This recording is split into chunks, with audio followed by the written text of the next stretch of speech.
Magandang araw at muli ay gusto kong mag-share sa inyo ng salita ng ating Panginoon at doon pa rin po tayo sa ating series ng Encounter God.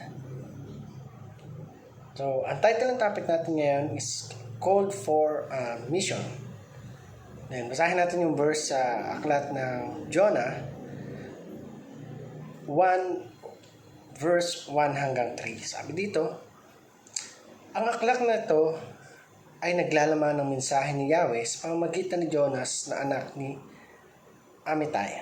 Isang araw, sinabi sa kanya ni Yahweh, pumunta ka sa Ninive na isang malaking lungsod at sabihin mo sa mga taga roon na umabot na sa aking kaalaman ang kanilang kasalanan.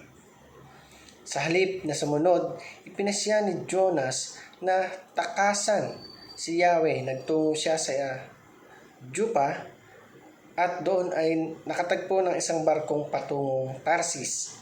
Pagkatapos ng magbayad ng pamasahe, sumakay siya sa barko upang maglakbay kasama ng iba pang mga pasahero patungong Tarsis. Sa ganitong paraan ay inakala niyang makakatakas siya kay Yahweh.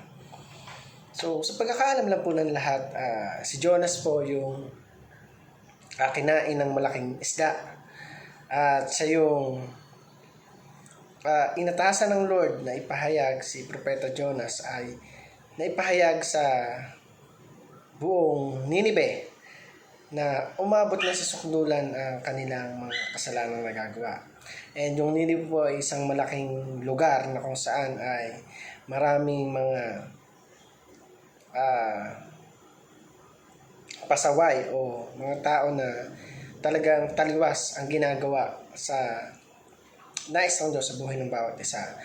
At si Jonas nga po, siya yung ginamit ng Panginoon, subalit tinakasan niya yung utos sa kanya ng Panginoon at naglakbay nga siya sa lugar ng Tarsis na kung saan ay sumakay siya ng barko kasabay ng mga ibang mga patungong Tarsis din.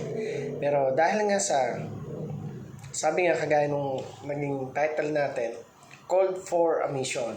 Sabihin, yung buhay ni Jonas, saan man siya magtungo, saan man siya magpunta, dahil hawak siya ng Panginoon, talagang gagawin ng Lord ang lahat para mangyari yung kalooban niya sa buhay ni Jonas. So, para dun sa ating teaching, sabi dun sa una, God is gracious, compassionate, slow to anger, and rich in love. So, ang Panginoon is a gracious God, compassionate and slow to anger, and rich in love.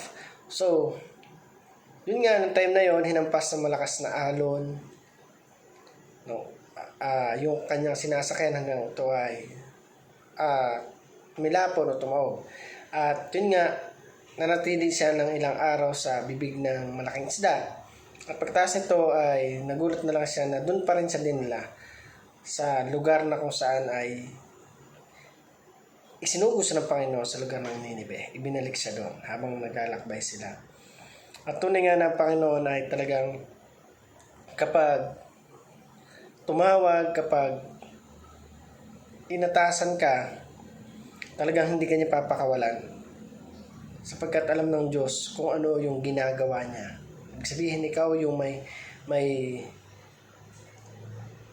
karapatan na magsabi sa kanila sapagkat ito yung utos ng Panginoon sa atin. Kaya wag na nating hayaan na takasan pa natin yung kalooban ng Lord sa buhay ng bawat isa sa ating bagkos. Harapin natin ito, ibigay natin sa Panginoon yung tiwala natin na siya yung kikilos, siya yung gagawa sa buhay ng bawat isa sa atin. Huwag tayong matakot, huwag tayong magsawa na talagang sundin yung kalooban ng ating Panginoon. Pangalawa, sabi dito, God encounter us for missions. So, lahat tayo na-encounter natin ang ating Panginoon at lahat tayo ay may kanya-kanyang gampanin sa buhay. Iba't ibang kapamaraanan, iba't ibang way ng Lord yung ginagawa niya. Yung pagkakatawag niya sa buhay ng bawat isa sa atin. At kapag hindi natin naramdaman na yun pala yung calling sa atin ng Panginoon, maaaring masayang ito, mawalang kabuluhan. Kaya, lagi nating isipin kung ano ba talaga yung nangyayari sa atin, kung ito na ba talaga yung nais ng Diyos sa ating buhay at ito ba talaga yung kapalaran natin. Napakagaling lang na talagang kapag tinawag ka ng Panginoon at napili ka talaga ng Diyos, the best yung naghihintay sa'yo sa kabilang buhay. And then number 3, sabi dito, we often do opposite of God's will. Minsan ginagawa natin yung mga bagay na opposite. Alam na naman natin na ito yung kailangan natin gawin, pero ang ginagawa pa rin natin talagang sumusuwal tayo. Nagmamatigas tayo sa ating Panginoon. Pero at the end of the day, bago matapos yung mga ginagawa mo, ibabalik ka rin pa rin ng Panginoon dun sa will na nakalaan para sa'yo. Marahil marami kang gustong enjoy, gustong gawin, pero once na tawagin ka na ng ating Panginoon, doon na magsisimula yung changes ng buhay mo, at wag mong hayaan na masayang yun, sapagkat marami yung naghahangad niyan. Even yung tumayo, magpagamit sa ating Panginoon, dati ayaw na ayaw mo, tinatakasan mo, pero dahil will ito ng Lord sa'yo, yung mga bagay na tinatakasan mo ngayon ay ginagawa mo na. So, kailangan natin mag-offend sa ating Panginoon at ipagamit natin yung buhay ng bawat sa atin. Hindi tayo maging kagaya ni Jonas na tinakasan at hindi sinunod yung ating Panginoon. Para naman po sa ating application, sabi dito, be merciful to our family and friends. Ibig sabihin, maging pagpapala tayo sa kanila. Ipahayag natin yung kagandahang loob ng Diyos sa buhay ng bawat sa atin, na tayo bilang nakakakilala sa ating Diyos, ayun din yung gawin natin sa buhay nila. Mai-share natin yung gospel, mai-share natin yung kabutihan ng Lord, mai-share natin yung changes ng buhay natin simula nung nagtiwala tayo sa ating Panginoon. Pangalawa, sabi dito, serve God now by embarking on a mission. So, pagsilbihin natin ang ating Panginoon ng tapat at hindi tayo napipilitan lang. Pagkos ay alamin natin yung mission natin dito sa mundo. Ano ba yung mission ng buhay natin? Ano ba yung dahilan kung bakit tayo tinawag ng Lord? Maraming bagay tayong pwedeng ihalintulad o ihalimbawa kung paano tayong tinawag ng Panginoon for a mission. At alam natin na talagang alam naman natin na gusto natin na maging maayos, maging maganda yung buhay ng bawat sa atin. Pero if you want not only a happiness but a joy in life, just offer your life to the Lord and serve Him. Number 3, obey the Great Commission and be intentional. So,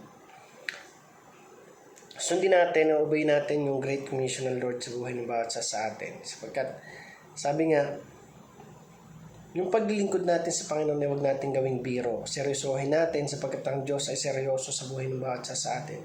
Huwag natin gawing laro sapagkat hindi nakikipaglaro yung Diyos sa atin. Sundin natin yung kalooban ng Panginoon at tuparin natin yung mission natin. Ano ba talaga yung tungkulin natin dito sa mundo? Ano ba talaga yung nakalaan na mission natin para mabigyang karangalan natin ang ating Panginoong Diyos? So, again, we are called for a mission. Hindi lang tayo basta kinreate ng wala lang at walang dahilan dito sa mundo.